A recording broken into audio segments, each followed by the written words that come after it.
Good afternoon, ladies and gentlemen. Thank you for being here, as ever. I have no announcements to make at the top of this briefing, so I will go straight to Julie Pace. Thank you. Has the President made any decision in the last 24 hours or so on what the U.S. response to the Syrian chemical weapons attack? The President continues to work with his national security team, reviewing the options available to him. And when he has made a decision and has an announcement to make, he'll make it. So that process continues. So he has not made a decision at this point? Correct. And there's a lot of speculation that this intelligence report that presumably would link Assad directly to the chemical weapons attack might be released today. Can you give us an update on the timing? Well, what I would say is that yesterday I made clear that the intelligence community is working on an assessment, and that once we had that assessment, we would provide information to the public about it in the coming days, and that remains true. I think that fed speculation that it would come today rather than some other day, but it will come, and I think you can expect it this week. Let me also say, and I think that both Secretary Kerry and I attempted to make clear yesterday that there is no doubt here that chemical weapons were used on a massive scale on August 21st outside of Damascus. There is also very little doubt, and should be no doubt, for anyone who approaches this logically, that the Syrian regime is responsible for the use of chemical weapons on August 21st outside of Damascus. We have established with a high degree of confidence that the Syrian regime has used chemical weapons already in this conflict. We have made clear that it is our firm assessment that the Syrian regime has maintained control of the stockpile of chemical weapons in Syria throughout this conflict. It is also the case that the Syrian regime has the rocket capacity to deliver the chemical weapons as they were delivered, with repugnant results on August 21st outside of Damascus. So the deliberations that are taking place now and the options that are being considered by the President and his national security team are not around the question of whether or not chemical weapons were used in Syria on a significant scale, causing mass death and injury to innocent civilians, to women and children. It is not around the question of whether or not the Syrian regime is responsible. It's around the question of what is the appropriate response to this clear violation of international norms. But should our expectation for this intel report be that it will provide some type of evidence that clearly shows, beyond sort of taking all of these pieces that we know and inferring that this must be the Assad regime? Will this be tangible evidence that there will be more information provided with what we can give to you in an unclassified manner to the public from the intelligence community. But this is not just an inference. This is not just the U.S. government asserting it. This is, I think you saw this statement from the Arab League. I think you've seen multiple eyewitness accounts, video accounts. You've seen statements from independent organizations working in Syria like Doctors Without Borders.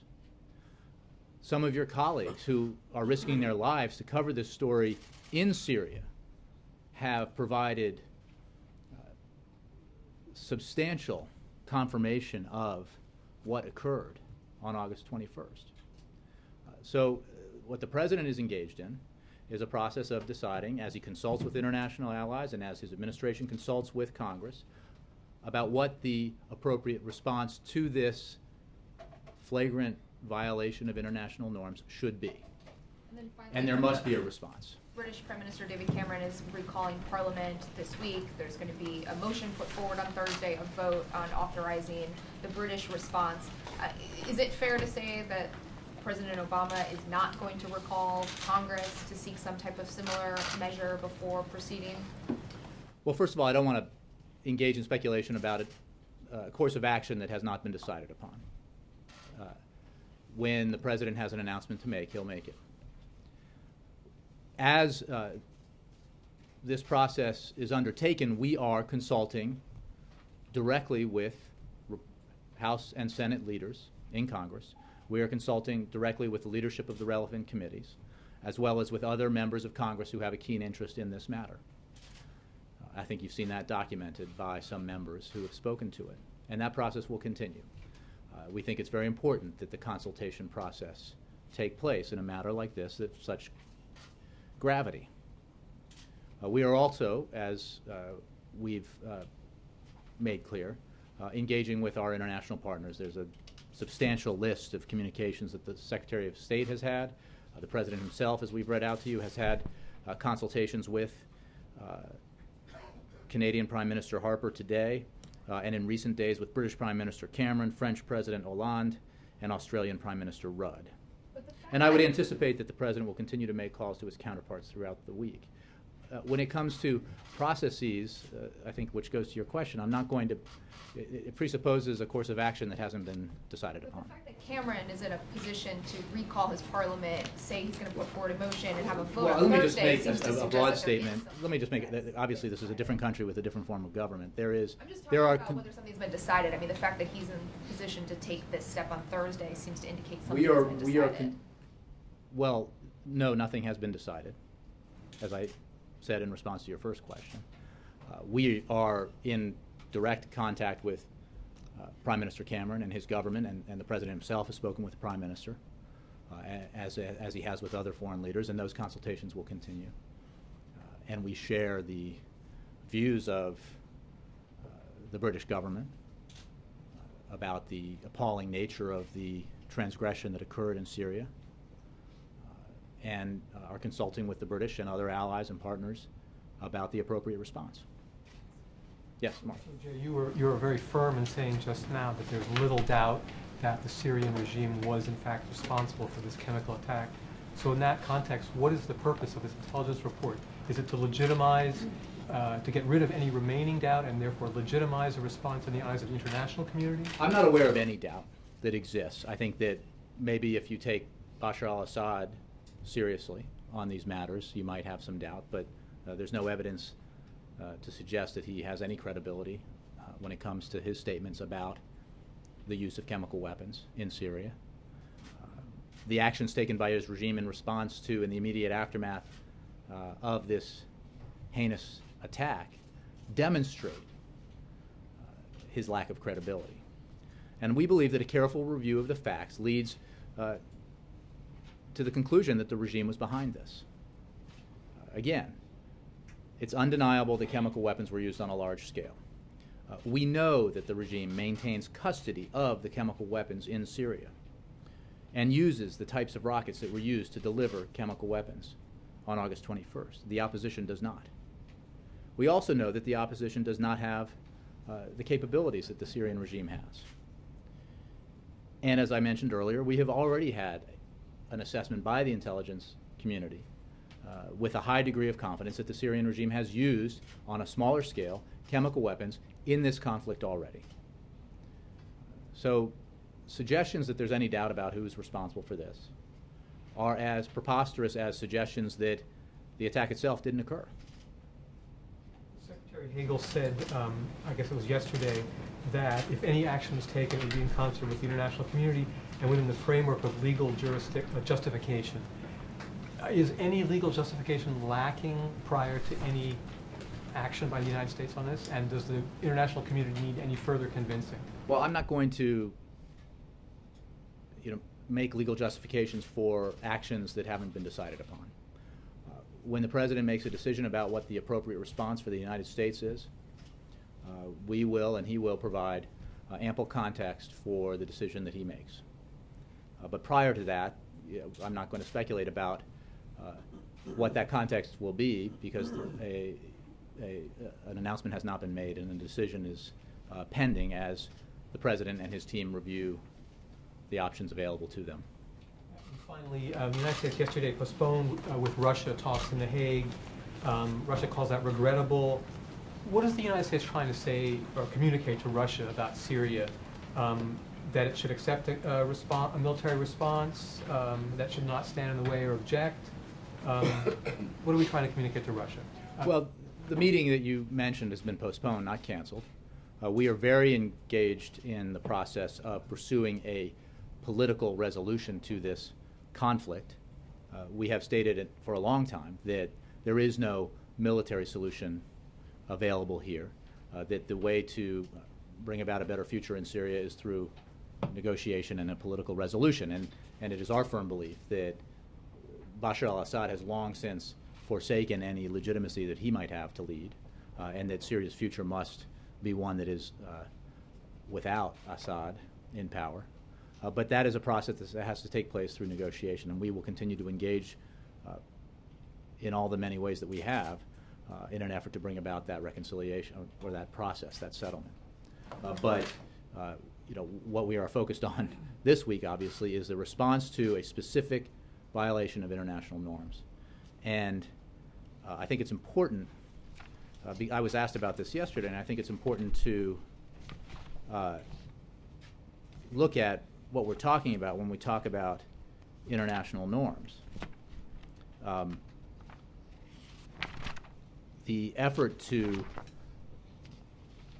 deal with the scourge of chemical weapons has been undertaken at an international level since the mid-19th century, and in particular since the end of World War I, when forces on both sides of that conflict engaged in the horrific use of poison gas. The Chemical Weapons Convention has more than 150 signatories and makes clear that the use and proliferation of chemical weapons is a clear violation of international norms, and that it is absolutely in the national security interests of the United States and in the international community that the use of chemical weapons on the scale that we saw on August 21st cannot be ignored. It must be responded to, because to allow it to happen without a response would be to invite further use of chemical weapons and to have that international standard dissolve. And the consequences of that, given the volatility of the region and the concerns that this nation and many others have about proliferation of chemical weapons, would be very serious indeed. Jim. I don't want to say that there are war games going on here, but you're saying that there will be, I'm definitely not saying that, but you're saying that there will be a response, but the President has not made a decision yet. It is safe to say, though, at this point, that the Syrian government will pay a price for what has happened. There must be a response. Secretary Kerry made that clear at the President's instruction yesterday. I echoed that here yesterday, and I'm echoing it again today. There must be a response. We cannot allow this kind of violation of an international norm with all the attendant grave consequences that it represents to go unanswered. What form that response will take is what the President is assessing now with his team. And as the President weighs his options, does he want to take out Assad, and would his death be a welcomed outcome at this White House? I appreciate the question. I want to make clear that the options that we are considering are not about regime change. They are about responding to a clear violation of an international standard that prohibits the use of chemical weapons. We are also very much engaged in an effort to support the opposition in its struggle with the Assad regime as the Assad regime continues to try to massacre its own people in an effort to maintain power. And it is our firm conviction that Syria's future cannot include Assad in power. But this deliberation and the actions that we are contemplating are not about regime change. And we believe, as I said earlier in answer to Mark's question, that resolution of this conflict has to come through political negotiation and settlement. And because so much blood and treasure has been spilled and spent in both Afghanistan and Iraq, if some sort of military action will be taken, obviously the President will be talking about that to the American people, but how much should the American people prepare themselves for in terms of sacrifices being made by people inside the armed forces? And are there cost estimates being put together in terms of how much this is going to cost, and will it run us up against that debt ceiling sooner than expected? All excellent questions, most of them assuming a decision has been made, and I'm not going to sort of speculate about a decision that hasn't been made yet. So a lot of those questions will certainly take once the President has announced the course of action that he's chosen. What I can tell you is the President has made clear that he does not envision a situation in Syria that would lead to U.S. boots on the ground, and that remains the case. And I've also tried to make clear that... Yeah, boots in the air. Trying to see that, yes. Theoretically speaking. Theoretically speaking. But I think the President has been clear about that, Jim, and I think that that applies generally to the Syrian conflict, but also specifically to the responses contemplated here with regards to the use of chemical weapons. Yes, Jim. So just so I'm clear, on the White House has decided that there must be a response. Does that mean that there must be a military response, or are there other things possible still on the agenda? Could it be further sanctions or economic in any way, or is this a military response you're talking about? I'll say two things. First, we have made clear for a long time, notwithstanding our views about the fact that we don't envision U.S. boots on the ground in Syria, that we retain, and the President retains, all options available to him in Syria, and that includes military options, and that is the case here in response to this transgression. But a decision about the use of military force has not been made. The President is reviewing his options, plural, and obviously his options are many, and they include a variety of possibilities that are not limited to the use of force. Well, and one other thing I wanted to ask you about, and that is on the, you say that the reason why the United States has come to the decision that the Syrian government was responsible for this attack was because they have the rockets to deliver it, and there's no evidence that they. Are we sure there's no evidence that they have lost any control of any stockpiles of chemical weapons? Is our intelligence that there's not been a chemical depot somewhere that's been overrun by Al-Qaeda forces or other rebels in that country? Do we know that? We have a high degree of confidence, based on our assessments, that the Syrian regime has maintained full control of its chemical weapons stockpiles throughout this conflict. It is our conviction that the Syrian regime has the rocket capability that was employed to devastating effect in this chemical weapons attack.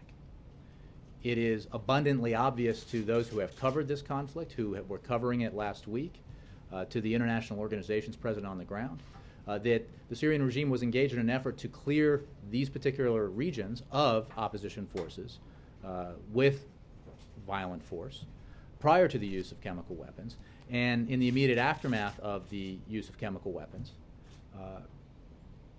prevented the UN inspections team from going in to establish that weapons had been used as they continued to bombard the neighborhood.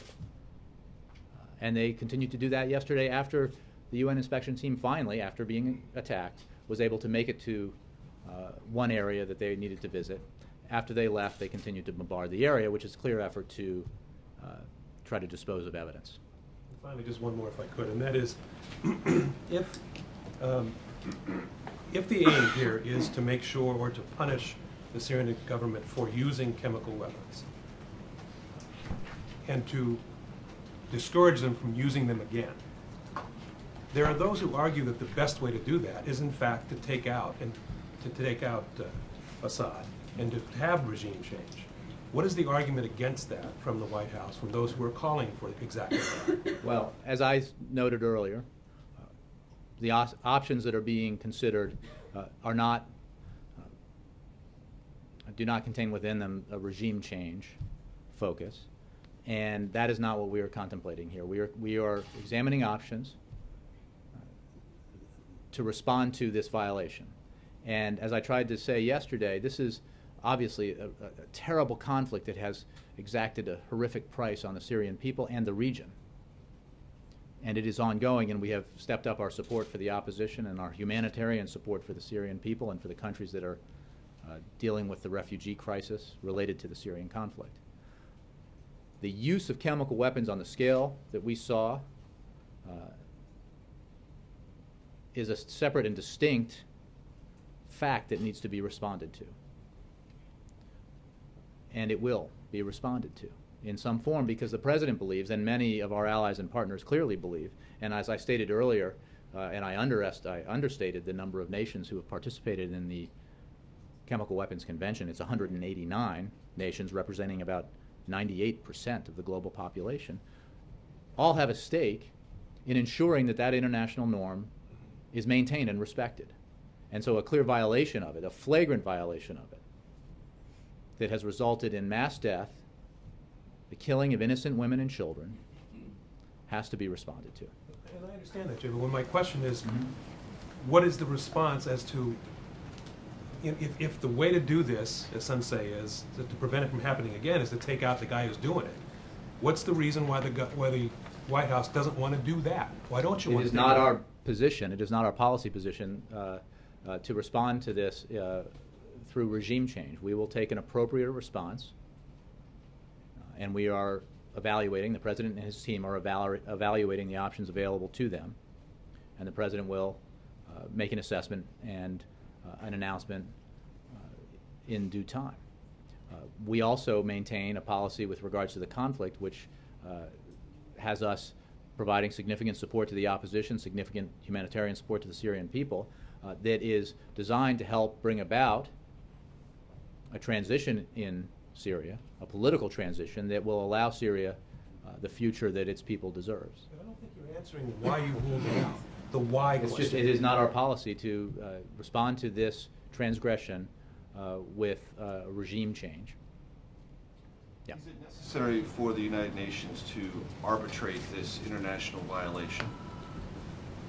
Obviously, the United Nations has an interest in this. They have an inspection team in. They and others have made clear that the mandate of that inspection team is to establish whether or not chemical weapons were used. That has absolutely and undeniably already been established.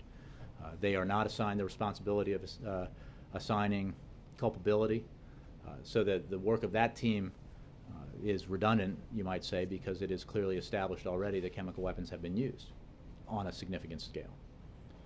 We are engaged in international consultations, and we have not decided upon what course of action the United States will take, and therefore it's sort of premature to talk about context and the means of moving forward once a decision has been made. Once we have something to announce, we'll provide the context around it. But it is not necessarily required from the President's point of view that the United Nations or the Security Council be the one to say, yes, an international violation has occurred and therefore something must be done in response. Again, I don't think there's any doubt, and I don't see anyone contradicting it, anybody with any credibility in the world, that chemical weapons were used on a significant scale in Syria, so the transgression is established.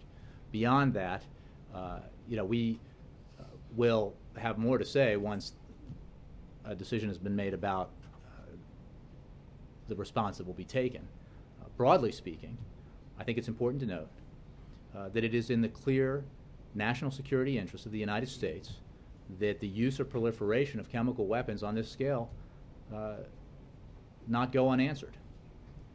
The consequences of a dissolution of that norm would be profoundly not in the interest of the United States or in the international community, in particular in this highly volatile region, but also around the world. You just mentioned the volatility of the region. Syria has said if there is an attack, there might be a response directed at Israel. Israel has said it will respond forcefully to anything that comes its way from Syria. Among the risks, which are many involved in this, how concerned is the President and the White House about this not becoming just a Syrian problem, but a wider regional problem, if in fact there is a military response that has a coalition of not just the United States, but Britain, France, and others? Well, again, I'm not going to speculate about decisions that haven't been made, and we'll have more to say when an announcement is forthcoming. I would note that the Syrian conflict has already had profound negative consequences to other countries in the region. I would note also that when we talk about the instability in the region and the volatility of the region, that Syria borders an ally, a NATO ally of the United States in Turkey, and a close friend and partner of the United States in Jordan. And both those nations have felt significant consequences as a result of this conflict and have a great deal at stake when we talk about the use and proliferation of chemical weapons. So again, I'm not going to go down the road of making justifications for actions that have not been decided upon. I urge you to wait until we have an announcement to make. Not to seek regime change and to have something that is being described as singular and responsive to chemical weapons and therefore of shorter duration and low likelihood, to avoid the spillover effects that might occur if there was a more sustained military campaign. There's all sorts of hypotheticals we could engage in about decisions that haven't been made, and they're all substantive and interesting, but I think that before we go down that road, I want to make clear that the President is engaged in a process of reviewing his options in response to the undeniable use of chemical weapons and our conviction that those weapons were used by the regime. And not just our conviction. I would point you to the statement today by the Arab League, which was very forceful, as well as by Prime Minister Cameron and others. Ed. Congresswoman Barbara Lee, you remember, she was the only member of Congress to vote against the war in Afghanistan after 9/11. She said today she agrees with you that chemical weapons were used, that it's troubling, it's unacceptable, but she said there's no military solution in Syria, and so she said, quote, Congress needs to have a full debate before the U.S. commits to any military force. Do you disagree? Well, I made clear, I think, in answer to other questions, that we completely agree that there is no military solution to the conflict in Syria, that there has to be a political transition, and we are engaged in a process with many countries as well as with the opposition to help bring about that transition. In the meantime, as Assad continues to brutally assault and murder his own people, we have provided assistance and stepped up assistance to the military opposition in Syria as we help the opposition itself unify. A full debate on whether or not military force should be used. We are engaging in what we believe our responsibility is here, which is to consult with Congress. That process is underway about what happened. Authorize, not consult, but authorize force. Again, you're asking me to speculate about courses of action. But this discussion has to happen before military force is used. But again, as I said, has been noted, the UK you're is talking already about courses of action based on. So the president's not considering military action? I certainly didn't say that. Considering military action, so why not have a debate in Obviously, Congress about whether can have a that's the right debate. way? The issue here is you're asking me about what Congress should do if the President makes a certain decision. And what I've made clear repeatedly, both yesterday and today, is that the President is reviewing his options with his national security team. We have never taken military force off the table, and we will not now, in response to this flagrant violation of international norms. And when we have an announcement to make, we'll make it, and we will provide all the necessary context about the response that we've decided upon. In 2007, the Boston Globe asked candidates running for president to answer a series of written questions, and one was, in the context of Iran, does the president have the constitutional authority to bomb Iran without seeking a use of force authorization from Congress? Candidate Obama said, quote, the president does not have the power under the Constitution to unilaterally authorize a military attack in a situation that does not involve stopping an actual or imminent threat to the nation. Does the president still agree with that? You're absolutely, but you're also trying to get me to engage in a discussion about a decision that has not to be made. It is a hypothetical. Military option has been on the table for a year, year and a half, right? Now it's not about hypotheticals.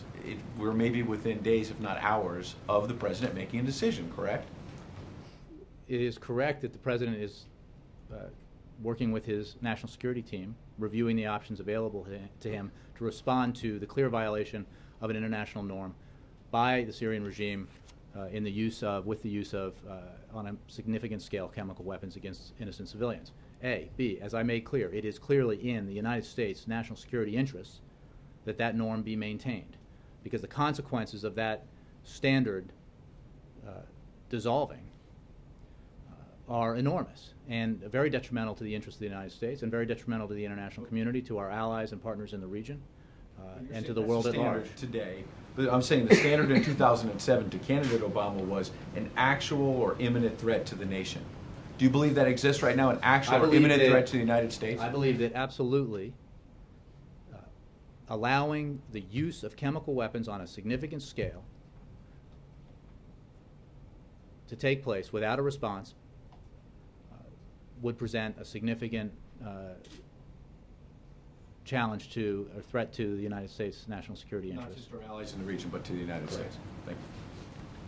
Jay, I just want to be clear on the role that the UN investigators are playing. You said yesterday during the briefing that you do not have confidence the UN can conduct a credible inquiry into what happened. So does that mean that their findings won't play a role in President Obama's ultimate decision? The mandate of the inspection team is to establish whether or not chemical weapons were used. That's been established, incontrovertibly, undeniably. I don't think anybody in this room, anybody who's covering it, any international organization that's there, or any nation that I'm aware of outside of the Syrian regime has made an assertion to the contrary. So does the President need to wait for them to come to their ultimate conclusion before making a decision? Will he? Again, there is the issue of were chemical weapons used. That is what the United Nations inspection team is mandated to discover. Since that has been already discovered, I'm not sure that they need to fulfill their mandate. We have been, but as I say that, I want to be clear, as I was yesterday, that this country, this administration, has been a strong proponent of the UN inspection team and having it provided all the necessary access to establish whether or not chemical weapons have been used. And of course, Assad has blocked that repeatedly. And even in this case, where they said in the initial aftermath of the attack that they welcomed an inspection team, they then blocked, even though the inspection team was 45 minutes away, they blocked access for 5 days as they bombarded the neighborhoods to try to eliminate the evidence of chemical weapons use. So the credibility of the Assad regime here is obviously close to zero. The use of chemical weapons on a significant scale is undeniable. And so the mandate has been fulfilled in many ways. Just to be clear, I mean, they could be there until Sunday. President Obama could make a decision before Sunday. Should we expect that? I'm not going to engage in hypotheticals about when decisions are going to be made, when courses of action may be engaged in. I will simply say, as Secretary Kerry did yesterday, that the violation is undeniable. It is our firm conviction that the Assad regime is responsible. Logic dictates that conclusion, as well as the hard facts. And the President is working with his national security team to evaluate the options available to him to respond, as well as consulting with international allies and consulting with members of Congress. I just want to get your reaction to something that Senator John McCain said, Jay. He said, quote, Assad was able to use chemical weapons before and there was no response, and so why not do it again? This should surprise no one. They viewed that not as a red line, but as a green light, and they acted accordingly. What is your reaction? And is the As I said yesterday, when we enough to established with a prevent? high degree of confidence that the Assad regime had used chemical weapons on a small scale, relatively small scale, we did respond, and we stepped up our assistance to the Syrian... This apparent larger attack. And there will be a response to this not apparent, but clear and undeniable large-scale attack. And that is what is under deliberation at this time. Carol. I just want to clarify, because at the beginning of the briefing you said that you had very little doubt the Assad regime was responsible for this, and you said there should be no doubt. Now, and then you just most recently said the White House has a firm conviction that it was the Assad regime.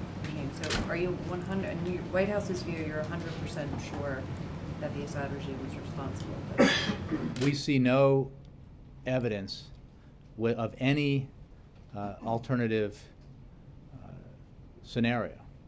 The regime has already used chemical weapons in this conflict against its own people on a small scale. It has maintained firm control of the stockpiles of chemical weapons in Syria. It has the rockets and the rocket capability that were employed in this chemical weapons attack. And it was engaged in an assault against these neighborhoods prior to the use of chemical weapons and in the aftermath of the use of these chemical weapons. You would have to be credulous indeed to entertain an alternative scenario that could only be fanciful. Obviously, we are working and discussing this with our international partners. We are consulting with members of Congress. And as I mentioned earlier, the intelligence community is working on an assessment, and we will have conclusions that can be provided to the public available this week.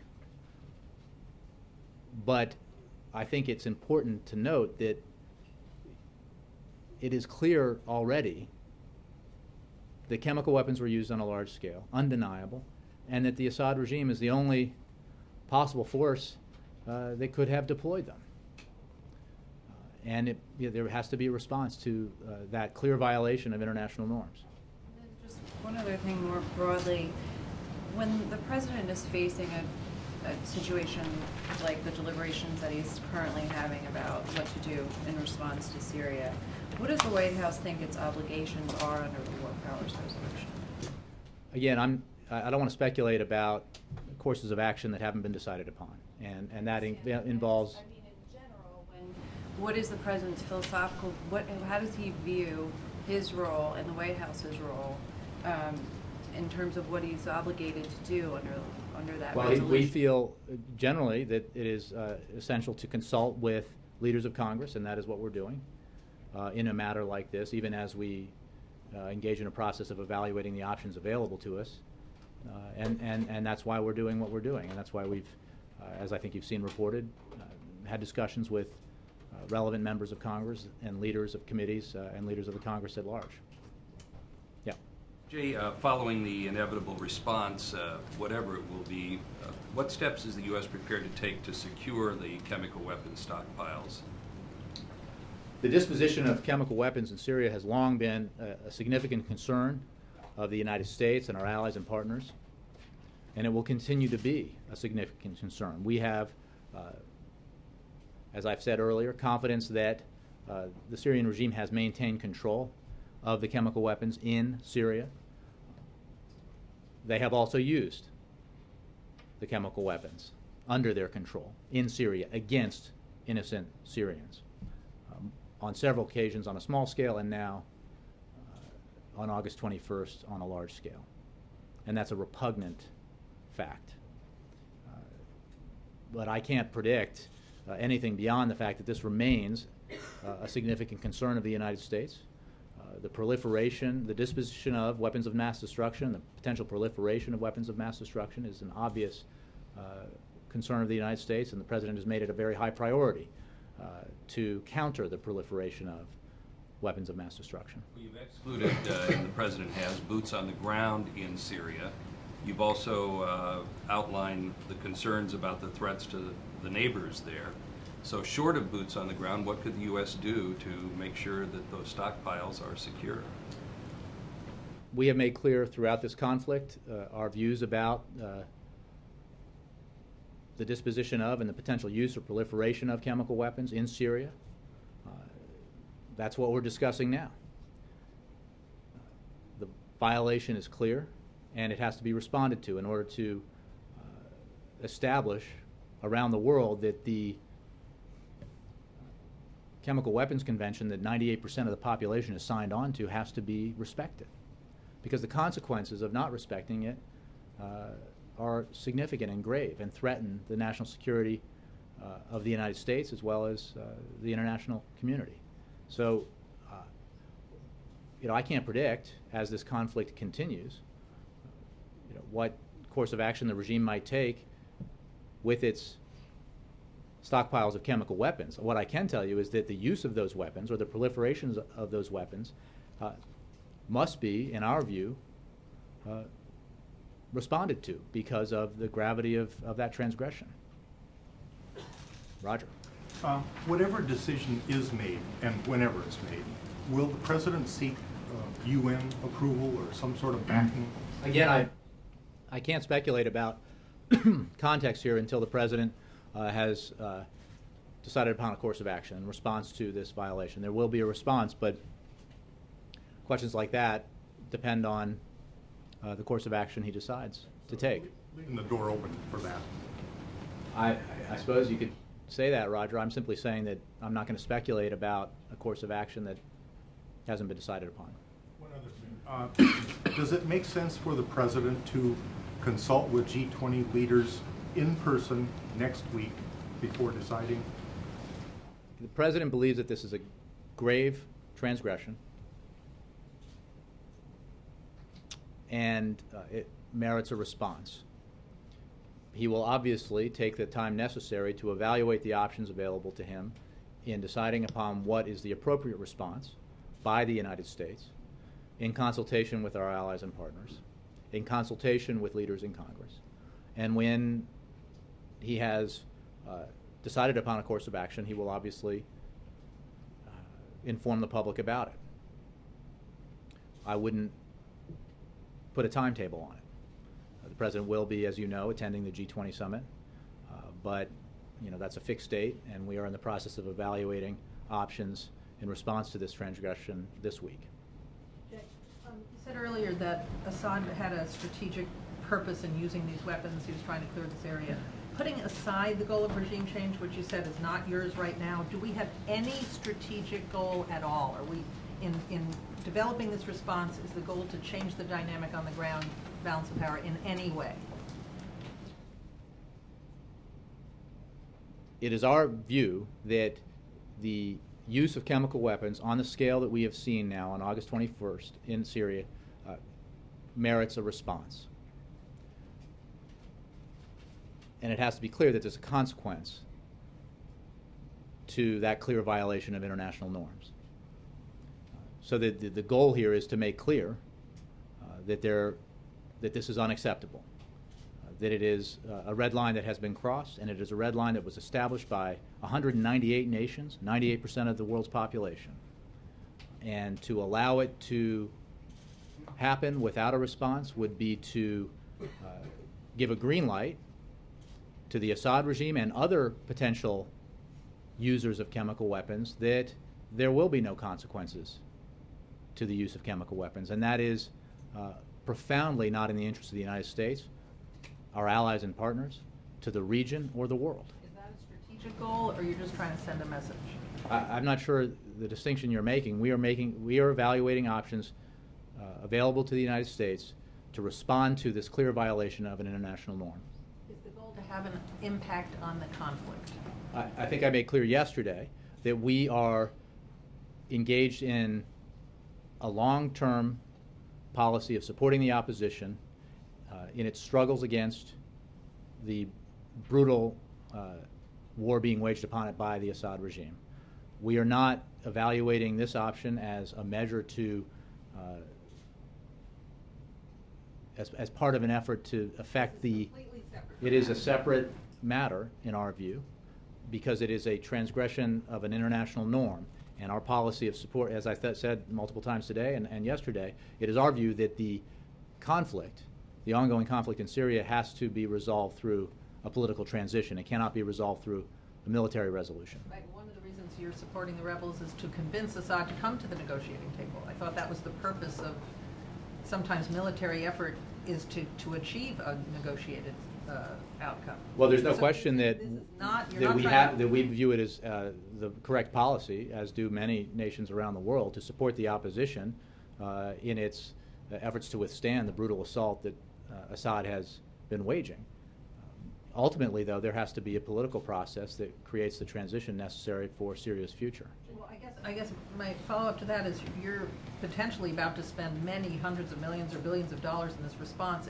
If it doesn't have a strategic purpose, why bother? I think the purpose of a response is to make clear that the violation of an international norm that has been agreed to by the overwhelming majority of the nations of this world cannot go without a response, because the consequence of that would be damaging to U.S. national security interests, to the national security interests of nations around the world, and would do great harm to an already extremely volatile region of the world. Is there any message in your response for Iran?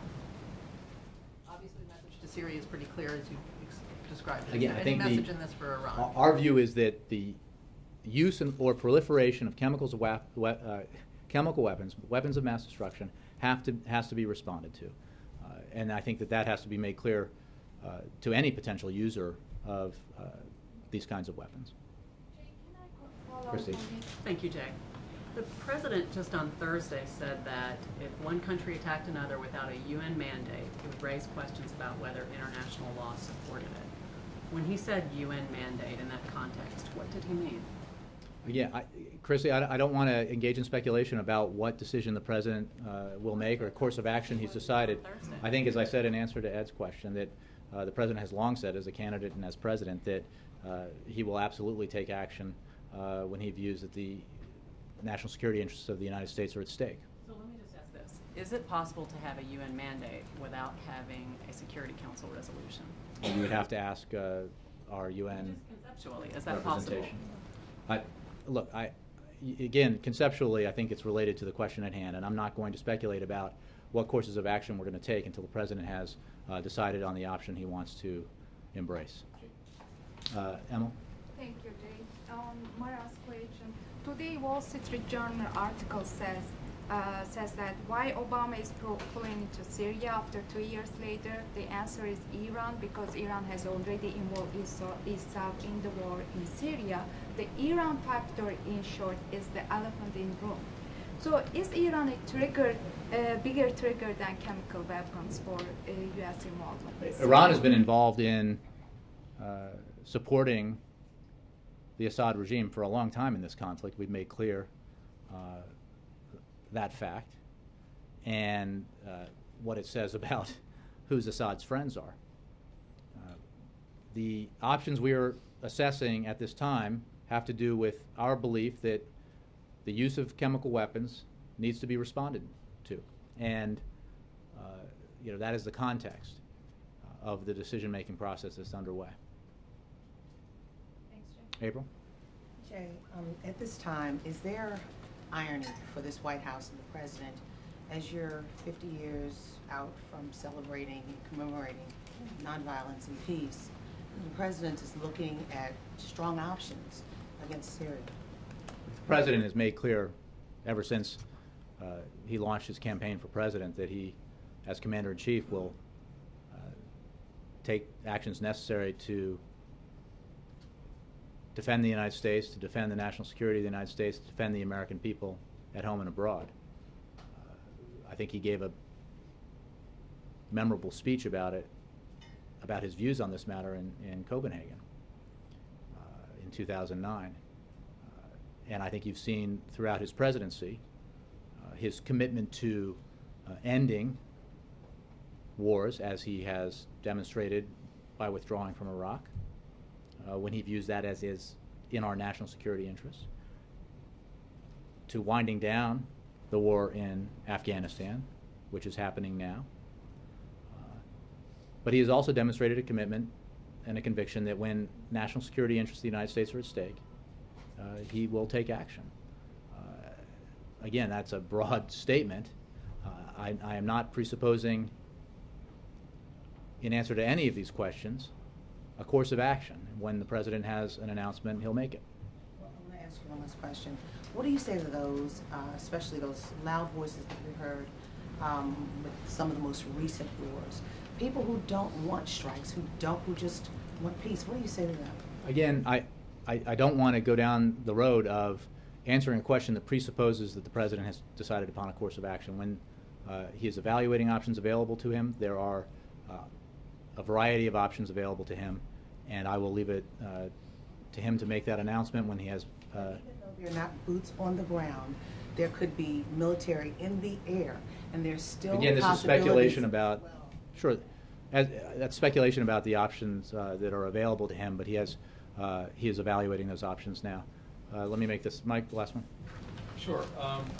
The goal is essentially to punish the Assad regime and set an example of the Assad regime for violating the international norms. How do you do that without weakening the Assad regime and in a sort of a de facto way, turning the tide of the civil war, which you say should not happen, their differences should be resolved by political means? Well, I'm saying that the decision to respond to the use of chemical weapons and the options that are under consideration as a response to that clear violation have to do with the use of chemical weapons. We have a policy of support for the opposition in Syria. We have a policy of significant humanitarian support for the Syrian people and for refugees in other countries, and that will continue. But this is a clear and distinct violation of an international norm, and it is our view that, as Secretary Kerry made clear yesterday, that we must respond to it. So is it the goal of the United States to degrade the Assad regime's ability to deliver those chemical weapons? Again, that you're presupposing courses of action that haven't been decided Well, whatever upon. the action is, would that be a goal? Again, you're presupposing courses of action when you're talking about degrading military capacities that haven't been decided upon. May I follow up, Joe? Can I ask a non-Syria question? Okay, last one, non-Syria. The president is meeting with mayors this afternoon about how to curb gun violence. Is there some particular reason, we haven't seen that in a while, is there a particular reason that's on the plan for the schedule for today, this week? And can you tell us, is there some specific piece of legislation or specific? Well, the president remains committed to taking the action that we can in the wake of Congress's and the Senate's in particular regrettable failure to pass common sense legislation to improve our background check system, to take steps that we can to reduce gun violence in the United States. And we put forward, the president put forward with the vice president, a comprehensive approach that included not just the legislative action that we believe needed to be taken, but also some executive action. And you know, we continue to work on those issues, and we continue to engage with stakeholders around the country, including mayors, on this issue, because it is of great concern to them as it is to this administration. Are they talking about legislation then? Possible legislation? Again, I'm not going to read out a meeting that hasn't happened, but I would say that we continue to engage in an effort to do everything we can to reduce gun violence in the United States, you know, against the clear majority will of the country, of states that are not normally considered blue or even purple.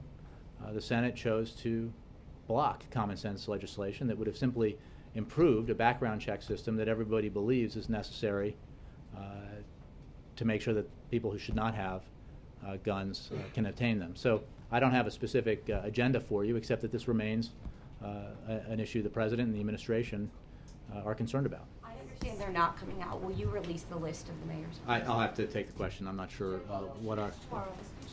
Yeah, I got to run, guys. Well, I hope you all can... Do you brief tomorrow? Meetings. We'll see. Thanks.